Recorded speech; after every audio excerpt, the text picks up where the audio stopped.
आज आपके साथ एक ऐसी मज़ेदार रेसिपी शेयर करने वाली हूँ जो बहुत ही ज़्यादा टेस्टी होता है। आपने इस रेसिपी को एक बार बना के खा लिया तो आप बार-बार बना के खाएँगे क्योंकि ये बहुत ही ज़्यादा टेस्टी होता है। और साथ में शेयर करूँगी आज के मेरे पूरे दिन का रूटीन। तो चलिए स्टार्ट करते हैं आज का blog. Hello everyone, welcome back my YouTube channel. तो आज के ब्लॉग का मैं शुरुआत कर रही हूँ सुबह के 9:30 बजे से। तो सुबह का झाड़ू पोछा भी मैंने कर लिया है और नहा के मैंने पूजा भी कर लिया है और हम सबका नाश्ता भी हो गया है। और छोटा वाला बेटा भी स्कूल जा चुका है और बड़ा वाला बेटा अभी गया है कंप्यूटर क्लास पे। तो नाश्ता करने के बाद यहाँ पे मैं आ गई हूँ बैठक रूम में। तो यहाँ पे झाड़ू पोछा तो हो गया है, बस मुझे सोफ़ा कवर को थोड़ा सेट करना है और ये कुशन जो है इनको अपनी अपनी जगह पे रखना है। रात को बच्चे इधर उधर रख देते हैं ना, तो इसको मैं सेट कर लूँगी अपनी अपनी जगह पे। तो रोज़ सुबह के टाइम पे डेली मेरा इसी तरह का रूटीन रहता है। तो सबसे पहले तो मैं सुबह उठ के अपना किचन का काम निपटाती हूँ। ब्रेकफास्ट बना के छोटे वाले बेटे को स्कूल भेजती हूँ और किचन को उसी टाइम पे क्लीन कर लेती हूँ और बाकी जो भी किचन का काम है सुबह का वो निपटा लेती हूँ। और उसके बाद सबको ब्रेकफास्ट करा के खुद भी ब्रेकफास्ट करके फिर मेरा काम होता है सारे रूम को सेट करना, सारी चीज़ों को अपनी अपनी जगह पे रखना। तो मैं शुरुआत करती हूँ बैठक रूम से। तो सबसे पहले मैं बैठक रूम को सेट करती हूँ, फिर उसके बाद डाइनिंग रूम को सेट करती हूँ, फिर उसके बाद बाकी रूम को सेट करती हूँ। तो सुबह झाड़ू पोछा करते समय मैं सारे रूम के पर्दे खोल देती हूँ पूरा। फिर झाड़ू पोछा करने के बाद फिर मैं दोबारा से पर्दे को लगा देती हूँ। तो ये ना मेरा डेली का रूटीन है। ब्रेकफास्ट करने के बाद मैं इस तरह से सारे रूम को सेट करती हूँ, कभी ब्रेकफास्ट करने से पहले ही सेट कर लेती हूँ। और हम सब ज़्यादातर बैठक रूम में ही बैठते हैं, बैठक रूम में बैठ के ही हम ब्रेकफास्ट करते हैं और रात का डिनर तो इधर ही बैठक पे ही बैठ के हम खाते हैं। तो बच्चे फिर सारा सामान इधर उधर कर देते, कुशन वगैरह इधर उधर रख देते। तो सुबह उठ के फिर मुझे इस तरह से रोज़ सारी चीज़ों को अपनी अपनी जगह पे सेट करना होता है। और कुछ दिनों पहले मैंने आपको दिखाया था ना ये वाला कुशन जो मैं बनवा के लेके आई थी। तो यहाँ पे बैठक में मैंने दीवार के ऊपर इस तरह से कुशन को सेट किया हुआ है। तो यहाँ पे बैठक रूम पे हमने इस तरह से एक दीवान रखा हुआ है, तो इसी के ऊपर इस तरह से मैंने ये कुशन रखा है। आपको मैं थोड़ा और पास से ये कुशन दिखाती हूँ। पिछली बार जब मैंने आपको ये कुशन दिखाया था ना, तो उस टाइम पे थोड़ा मतलब अंधेरा अंधेरा सा दिख रहा था, इतना क्लियर से नहीं दिख रहा था। इसलिए यहाँ पे मैं आपको एकदम पास से दिखा रही हूँ। इसका डिज़ाइन और इसका कलर देखिए कितना ज़्यादा सुंदर है। तो इस तरह से सारे कुशन को मैंने रखा हुआ है और देखिए कितना ज़्यादा सुंदर लग रहा है ये। तो बस यहाँ पे मैंने दीवान को भी सेट कर लिया है और यहाँ पे साइड पे एक टेबल मैंने रखा हुआ है। तो इसका कपड़ा मुझे थोड़ा सा गंदा दिख रहा है, तो इसको भी मैं निकाल दूँगी धोने के लिए। और यहाँ पे बैठक पे मैंने 2 टेबल रखा है, तो दोनों को मैं अच्छे से गीले कपड़े से साफ़ कर लूँगी। तो आज तो मैं हल्का-फुल्का ही सफाई कर रही हूँ। जो डीप क्लीन होता है वो मेरा महीने में 1 बार होता है, तो एक बार मैं महीने में एकदम अच्छे से डीप क्लीन करती हूँ। अभी कुछ दिन पहले ही दिवाली पे मैंने पूरे घर को अच्छे से डीप क्लीन किया था। तो ये जो मैं अभी सफाई कर रही हूँ ये तो मेरा डेली का ही होता है। तो डेली ही मैं इस तरह से हल्का-फुल्का डस्टिंग सफाई तो करती रहती हूँ। तो इस तरह से रोज़ घर की थोड़ी-थोड़ी सफाई करने से क्या होता है, हमारे लिए ही काम आसान हो जाता है। नहीं तो फिर हम जब एक साथ सफाई करने लगते हैं ना, तो क्या होता है बहुत ज़्यादा गंदा भी हो जाता है घर और बहुत ज़्यादा टाइम भी लगता है और ढंग से हम सफाई भी नहीं कर पाते क्योंकि बाकी और भी काम हमें करने होते हैं। तो इस तरह से थोड़ा-थोड़ा करते रहने से हमारे लिए ही ईज़ी हो जाता है। और जब हम डीप क्लीन करते हैं तो उस टाइम पे हमें बहुत ज़्यादा मेहनत नहीं करनी पड़ती है। तो यहाँ पे मैंने दोनों टेबल को गीले कपड़े से अच्छे से पोंछ लिया है, तो थोड़ी देर इसको ऐसे ही सूखने के लिए छोड़ दूँगी। और यहाँ पे दोनों टेबल सूख गया है और इस वाले टेबल के ऊपर मैं ये रख दूँगी। तो ये मैंने ऑनलाइन मंगाया था 2.5-3 साल पहले, तो काफ़ी अच्छा निकला है ये। तो इसमें से मैं 2 पीस यूज़ कर चुकी हूँ, तो 1 पीस मैं यहाँ पे बीच में इस तरह से रख दूँगी। और जो वो दूसरा वाला टेबल है उसके ऊपर मैं टेबल कवर बिछा दूँगी। तो ये कवर ना मुझे समझ में नहीं आ रहा था कि उल्टा कौन-सा है और सुलटा कौन-सा है, तो दोनों तरफ से ये सुलटे ही लग रहे थे, तो मैंने इसको ऐसे बिछा दिया। अभी 2-4 दिन पहले ही मैं मार्केट गई थी, तो मार्केट से मैं ये टेबल का कवर लेके आई थी। तो ये वाइट कलर का है। वैसे तो मैं मार्केट पे क्रीम कलर का टेबल कवर ढूँढ रही थी पर मुझे मिला नहीं। अगर क्रीम कलर का मिल जाता तो ये सोफ़ा कवर, बेडशीट कवर के साथ मैच हो जाता, लेकिन वाइट कलर भी काफ़ी सुंदर लग रहा है। तो बैठक रूम को सेट करके अभी मैं आ गई हूँ डाइनिंग रूम पे। तो यहाँ पे सबसे पहले मैं डाइनिंग टेबल में से ये जितनी भी सामान है इसको निकाल लूँगी। तो आज डाइनिंग टेबल का जो लुक है मैं थोड़ा सा चेंज करूँगी। तो थोड़े थोड़े दिनों पे ना मुझे डाइनिंग टेबल का लुक जो है चेंज करना अच्छा लगता है।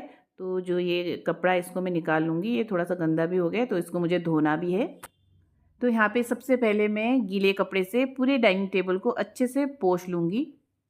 तो जैसे 15-20 दिन हो जाते हैं या फिर 1 महीना हो जाता है ना, तो फिर मैं डाइनिंग टेबल का लुक चेंज कर देती हूँ।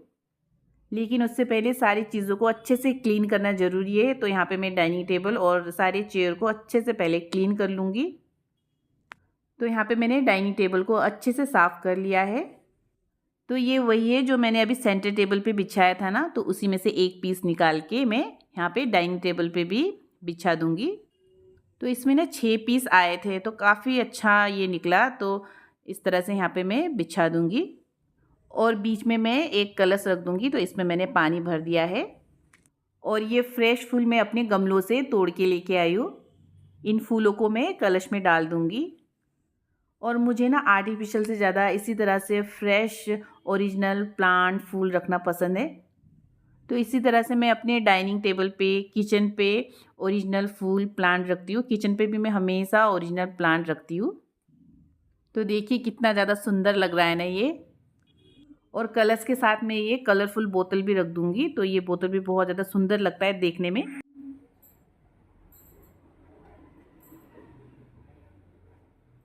तो डाइनिंग रूम को भी मैंने अच्छे से क्लीन कर लिया है और ये वाला जो शोकेस दिख रहा है ना, इसको भी मुझे क्लीन करना है। तो 1-2 दिन के बाद में ये वाला शोकेस क्लीन करूँगी, क्योंकि अभी तो लंच बनाने का भी टाइम हो गया है। तो मैं जा रही हूँ किचन में लंच बनाने के लिए। उससे पहले मैं आपको पूरा बैठक रूम और डाइनिंग पास से दिखा देती हूँ एक बार।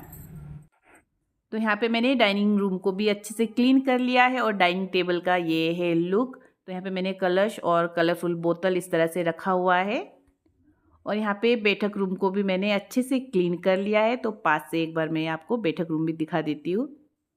और ये टेबल के नीचे एक कालीन भी मैं बिछा के रखती हूँ। तो वो कालीन मैंने झाड़ के बाहर धूप में सुखाने के लिए रखा हुआ है। तो जब वो सूख जाएगा तो शाम को मैं फिर टेबल के नीचे बिछा दूँगी। तो बस यहाँ पे मैंने बैठक रूम और डाइनिंग रूम को अच्छे से क्लीन कर लिया है, सारी चीज़ों को अपनी अपनी जगह पे सेट कर लिया है। और अभी लंच बनाने का भी टाइम हो गया है। तो मैं जा रही हूँ किचन पे लंच बनाने के लिए। तो मैं अभी आ गई हूँ किचन पे और यहाँ पे कुकर पे मैंने चावल को साफ़ करके रख दिया। अभी इसको धोना है और यहाँ पे बन रही है मेरी सब्जी। तो यहाँ पे मैं बोड़ी और आलू की सब्ज़ी बना रही हूँ। तो ये बोड़ी मेरे मायके से आया है, तो मम्मी ने भेजा है ये बोड़ी। इस सब्जी को आप ऐसे ही सूखा भी खा सकते हो और आप इसको तरी वाला बना के भी खा सकते हैं। दोनों तरह से बना के खा सकते हैं, बहुत ज़्यादा टेस्टी होता है।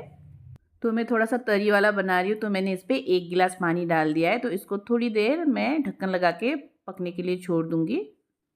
तो यहाँ पे मैंने चावल को भी धो लिया है। तो इसको भी साइड पे रख दूँगी पकने के लिए।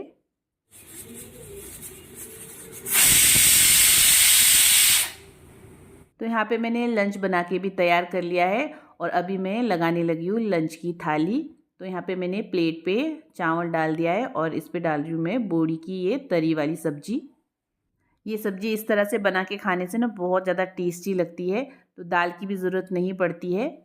तो यहाँ पे मेरी लंच की थाली भी तैयार हो गई है। तो अभी हम सब कर लेते हैं लंच।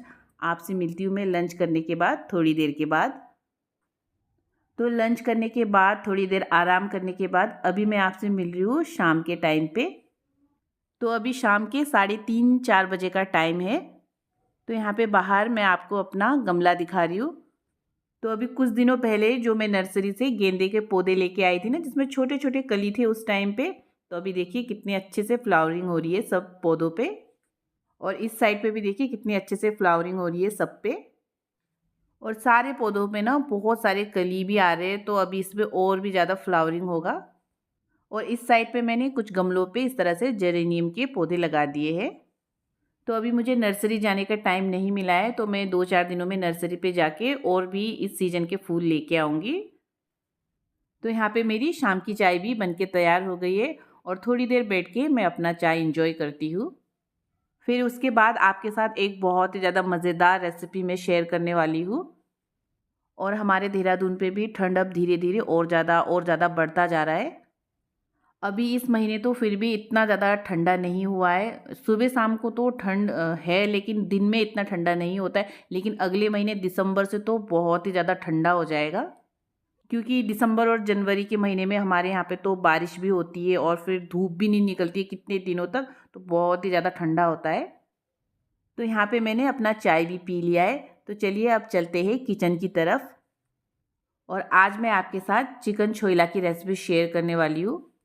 तो यहाँ पे मैंने लिया है 1 किलो चिकन, जिसको मैंने धो के रख लिया है। और हमें चाहिए लहसुन के कुछ पत्ते, तो यहाँ पे मैंने लहसुन के कुछ पत्ते लिए हैं।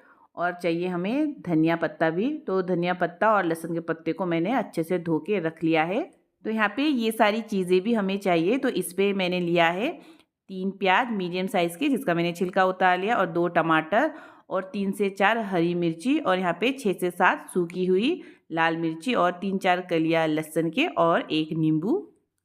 तो चलिए शुरू करते हैं इसको बनाना। तो यहाँ पे सबसे पहले गैस पे रख देंगे कढ़ाई। तो जब कढ़ाई गर्म हो जाए तो इस पे डाल देंगे सरसों का तेल। तो इस रेसिपी पे आप सरसों का तेल ही यूज़ कीजिएगा। सरसों के तेल से ये वाली रेसिपी बहुत ज़्यादा टेस्टी बनती है। तो यहाँ पे मैंने 4 चम्मच के करीब तेल डाला है। तो यहाँ पे तेल अच्छे से गर्म हो गया है। तो ये जो सूखी हुई लाल मिर्ची है, इसको हमें फ्राई करना है। तो यहाँ पे तेल अच्छे से गर्म होना चाहिए। तो गर्म तेल पे ये सूखी हुई लाल मिर्ची को डाल के बस तुरंत ही इसको निकालना है। कुछ सेकंड के लिए हमें इसको फ्राई करना है। इसको फ्राई होने में ज़्यादा टाइम नहीं लगता है, बस इसको लगातार इसी तरह से चलाते रहना है, छोड़ना नहीं है इसको। तो जब इसका हल्का सा कलर चेंज हो जाए ना, तो इसको हम निकाल लेंगे। तो यहाँ पे ये तैयार हो गया है। तो इतना ही हमें इसको फ्राई करना है। तो इसको निकाल लेते हैं एक प्लेट में। तो यहाँ पे मैंने इस तरह से मिर्ची को फ्राई कर लिया है। तो इसको भी थोड़ी देर छोड़ देते हैं ठंडा होने के लिए। अब यहाँ पे इसी तेल पे हमें चिकन को फ्राई करना है। तो तेल पहले से ही गर्म है। तो इस पे डाल देंगे चिकन। तो सारा चिकन एक साथ ही डाल देंगे, और हमें इसको तब तक फ्राई करना है जब तक इस पे गोल्डन ब्राउन कलर ना आ जाए। तब तक हम इसको थोड़ी थोड़ी देर में इसी तरह से चलाते हुए फ्राई कर लेंगे। और इसको ढकना नहीं है, बिना ढके इसी तरह से चलाते हुए हमें फ्राई करना है। तो देखिए चिकन का थोड़ा सा कलर चेंज होने लगा है। तो इसको अभी हमें थोड़ी देर और फ्राई करना है। तो जब भी हम चिकन छोइला बनाते हैं ना, तो चिकन छोइला के लिए हमें चिकन को एकदम क्रिस्पी फ्राई करना है। तो देखिए इस तरह से हम लगातार फ्राई करते रहेंगे जब तक ये क्रिस्पी नहीं हो जाता है, तब तक हमें इसको फ्राई करना है। तो यहाँ पे मैंने चिकन को क्रिस्पी फ्राई कर लिया है। तो इतना क्रिस्पी हमें इसको फ्राई करना है। और चिकन का कलर देखिए, तो बहुत अच्छा सा गोल्डन ब्राउन कलर भी इस पर आ गया है। तो ये तैयार हो गया है। तो यहाँ पे गैस को कर लेंगे बंद, और इसको थोड़ी देर ठंडा होने के लिए छोड़ देते हैं। अब नेक्स्ट यहाँ पे हमें टमाटर को भूनना है। तो गैस पे इसको रख देंगे। तो यहाँ पे मैंने 2 टमाटर लिया है। तो इसको चारों तरफ से घुमाते हुए इस तरह से अच्छे से भून लेंगे। तो बस यहाँ पे मैंने टमाटर को भी भून लिया है। तो इसको अभी थोड़ी देर ठंडा होने के लिए हमें छोड़ना है। तो ये टमाटर और ये जो मिर्ची हमने अभी थोड़ी देर पहले फ्राई किया था, तो इन दोनों का हमें पेस्ट बना के तैयार करना है। तो अभी छोड़ देते हैं थोड़ी देर इसको ठंडा होने के लिए। अब यहाँ पे हम बाकी की तैयारी भी कर लेते हैं। तो यहाँ पे मैंने जो लहसुन के पत्ते और हरा धनिया लिया था, तो इसको भी कट कर लेते हैं। और यहाँ पे मैंने दोनों चीज़ों को कट कर लिया है। तो लहसुन के पत्ते को हमें बहुत ज़्यादा बारीक कट नहीं करना है। तो इस तरह से थोड़े लंबे लंबे हमें कट करने हैं, और धनिया को इस तरह से बारीक मैंने कट किया है। तो ये तैयार हो गया है। और यहाँ पे लहसुन को छोड़ के हरी मिर्च और प्याज को हम कट कर लेंगे।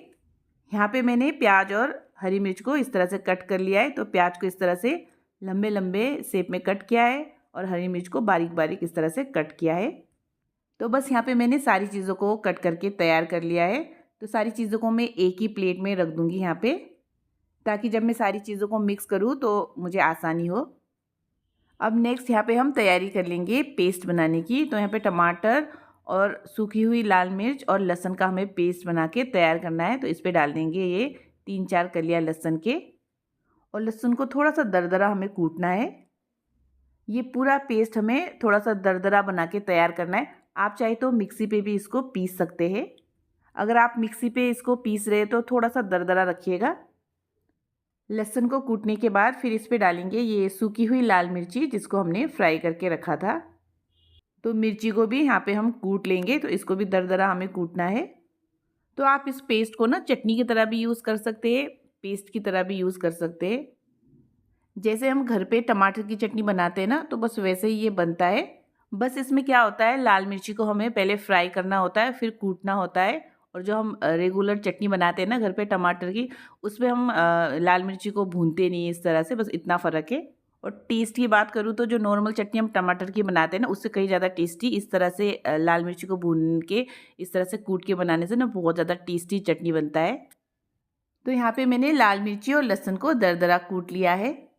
अब यहाँ पे टमाटर का छिलका निकाल लेंगे और इसके छोटे छोटे पीसेस करके इसको भी हमें दरदरा सा कूटना है। तो चिकन छोइला पे इस तरह से भुनी हुई टमाटर, फ्राई किया हुआ सूखी लाल मिर्च और लहसुन, इन तीनों का पेस्ट इस तरह से बना के ज़रूर डाला जाता है, क्योंकि इसी से चिकन छोइला पे बहुत ही ज़्यादा अच्छा टेस्ट आता है। आप इसको पेस्ट भी बोल सकते हैं, आप इसको चटनी भी बोल सकते हैं। बस आप जब इसको पेस्ट की तरह यूज़ करें तो उस टाइम पे आप इस पर नमक ऐड मत कीजिएगा, और आप जब इसको चटनी की तरह यूज़ करें तो इस टाइम पे जब आप यहाँ पे इसको कूट रहे इस टाइम पे आप नमक को भी ऐड कर लीजिएगा, तो ये चटनी बनके तैयार हो जाएगा। तो बस यहाँ पे हमें इसको इतना ही कूटना है, तो ये पेस्ट बनके भी तैयार हो गया है। तो बहुत ज़्यादा बारीक नहीं करना है। तो इस तरह से ना हमें थोड़ा सा दरदरा इस पेस्ट को रखना है। तो जब हम चिकन छोइला के लिए पेस्ट बनाते हैं ना, तो एकदम थिक हमें बनाना है। तो कुछ इस तरह से, यहाँ पे देखिए मैं आपको दिखा रही हूँ, कुछ इस तरह से थिक बनाना है। तो इस पेस्ट को बनाते समय पानी का बिल्कुल भी यूज़ नहीं करना है। अब यहाँ पे हमें लेना है एक बड़ा सा प्लेट, और ये फ्राई किया हुआ चिकन इस प्लेट पे डाल देंगे। और यहाँ पे चिकन ना बहुत ज़्यादा ठंडा नहीं करना है, हल्का सा गर्म हमें इसको रखना है। और जो ये थोड़ा सा तेल कढ़ाई पे बच गया है ना, तो ये भी आगे यूज़ होगा, अभी थोड़ी देर के बाद बताऊँगी मैं। अब इस पे हम बाकी की चीज़ों को भी ऐड कर लेते हैं। तो यहाँ पे जितनी भी चीज़ें मैंने कट करके रखी थी, लहसुन का पत्ता, प्याज और कटा हुआ हरा धनिया, इसको इस पे डाल देंगे। फिर इस पे ये पेस्ट भी डाल देंगे जो हमने अभी तैयार किया था। तो सारा पेस्ट एक साथ ही डाल देंगे। फिर इस पे डालेंगे ये कटी हुई हरी मिर्ची। फिर इस पे डालेंगे नमक स्वाद अनुसार। फिर इस पे डालेंगे एक नींबू का रस। नींबू के रस की जगह पे आप वाइट विनीगर या तो फिर अमचूर पाउडर भी डाल सकते हैं। तो यहाँ पे अभी चिकन छोइला के लिए एक तड़का तैयार करना है। तो जो चिकन हमने फ्राई किया था उसमें से ये थोड़ा सा तेल बच गया था ना, तो ये तेल मैंने गरम करने के लिए रख दिया है। तेल गरम हो गया है, तो इस पर आधा चम्मच हम डाल देंगे मेथी और इसको थोड़ी देर चटकने देंगे। यहाँ पे मेथी का कलर थोड़ा सा चेंज हो गया है, तो अब इस पर डालेंगे आधा चम्मच हल्दी पाउडर। और यहाँ पे गैस को बंद कर देंगे और इसको थोड़ी देर इस तरह से मिक्स कर लेंगे। तो बस और कुछ भी नहीं डालना है, तो ये तड़का तैयार हो गया है। तो तड़के को डाल देते हैं इसके ऊपर। अब इन सारी चीज़ों को हमें मिक्स करना है। अब इसको हाथों से अच्छे से मिक्स कर लेंगे। तो हाथों को मैंने अच्छे से धो लिया है और हाथों पे तेल भी लगा लिया है। तो आप जब भी चिकन छोइला को मिक्स करें तो हाथों पे पहले थोड़ा सा तेल लगा लीजिएगा। इससे क्या होगा, बाद में आपके हाथों पे जलन नहीं होगा, क्योंकि ये बहुत ज़्यादा तीखा होता है। इसमें हमने लाल मिर्ची को कूट के भी डाला है और हरी मिर्च को भी डाला है, तो बहुत ज़्यादा तीखा होता है। तो हाथों पे तेल ज़रूर से लगा लीजिएगा इसको मिक्स करने से पहले। और ये रेसिपी ना बहुत ज़्यादा तीखी चटपटी बनती है। अगर आपको तीखा चटपटा खाना पसंद है तो ये रेसिपी आपको बहुत ज़्यादा पसंद आएगी। अगर आप तीखा कम खाते हैं तो जितनी मिर्ची मैंने अभी इस पे डाला है तो उसका आधा या फिर थोड़ा सा कम आप अपने हिसाब से मिर्ची को इस पे डाल के कम तीखा भी इसको बना के खा सकते हैं। तो यहाँ पे मैंने सारी चीज़ों को अच्छे से मिक्स कर लिया है। तो यहाँ पे ये तैयार हो गया है। तो लीजिए यहाँ पे बनके तैयार है सुपर टेस्टी, सुपर स्पाइसी, बहुत ही ज़्यादा मज़ेदार चिकन छोइला। आप इसको रोटी के साथ, पराठे के साथ खा सकते हैं, आप इसको दाल चावल के साथ भी खा सकते हैं, और आप इसको स्नैक्स पे भी खा सकते हैं। ये बहुत ज़्यादा टेस्टी होता है। तो आप भी इस रेसिपी को ज़रूर ट्राई कीजिएगा, आपको बहुत ज़्यादा पसंद आएगा। तो आज के लिए बस इतना ही। आज के ब्लॉग का भी मैं यहीं पे एंड करती हूँ। अगर आपको आज का मेरा ये ब्लॉग अच्छा लगा हो तो लाइक शेयर कीजिएगा, मेरे चैनल को सब्सक्राइब कीजिएगा। वीडियो देखने के लिए थैंक यू सो मच। आप लोगों से मिलूंगी नेक्स्ट ब्लॉग पे, तब तक के लिए बाय।